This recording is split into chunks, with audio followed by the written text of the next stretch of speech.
Hello mga kapyon ng ina! Umaga nga pala nito at nagpunta ako sa bagong school ng anak ko. Nakapagdesisyon na nga si Bunso na lumipat sa private school.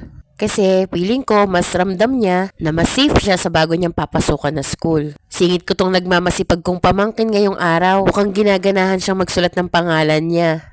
Balik tayo sa school ng anak ko. Pagkatapos ko siyang ma-enroll, orientation niya. Nag-tour kami sa loob ng school, pinakilala siya sa mga teacher, at syempre sinabi yung mga rules. Grabe ang lakas ng hangin dito sa third floor. Pagkatapos nga nun ay umuwi na rin kami. Kasi ang pasok niya ay kinabukasan na, 8 to 11, para naman orientation sa classroom. Tapos Monday na ulit yung regular class niya. At dahil kakabayad lang natin sa school, kaya etong talong ang ulam natin. Gagawin na natin ulit torta.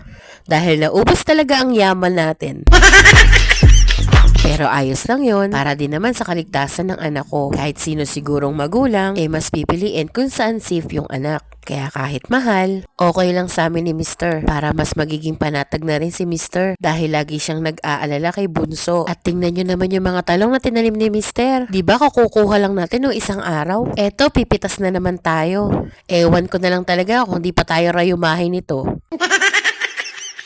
Araw-araw ba naman talong ang ulam? Malalaki na rin pala yung mga tanim na sili. At sana lumaki na rin yung okra. Tapos sana kasing dami ng talong. Para naman napakalaking tipid nito para sa amin. Pero alam nyo, yung mga tanim ko na sili, si mother talaga yung nagtanim nun. Kasi kung ako yung magtatanim nun, panigurado hindi siya tutubo. Kaya naman thank you sa mother ko kasi masipag siya magtanim. At dahil maulan, naisipan ko na ipagawa ng merienda yung dalawang kong anak. Dahil nga na-cancel yung pasok nila. Kaya etong pandesal na nasa freezer namin, gagawin kong butter toast. Nilagyan ko lang ng margarine at konting asukal. Pagkatapos ilalagay ko din sa oven. Tapos napakasarap niyang i-partner sa mainit na kape. O kaya naman kahit sa mainit na sabaw. At ayan nga, nagsisimula ng lumakas ang ulan. Kahit ulan lang sana at wag nang malakas na hangin. Kasi panigurado, kapag malakas ang hangin ay matutumba ang mga puno ng talong. Nagpaluto nga din pala mga anak ko ng spaghetti. Tamang-tama to sa tinapay na ginawa ko. Butter toast at spaghetti ang kinain nila. Tapos ngayon nga pala ang unboxing ng aking NutriBullet.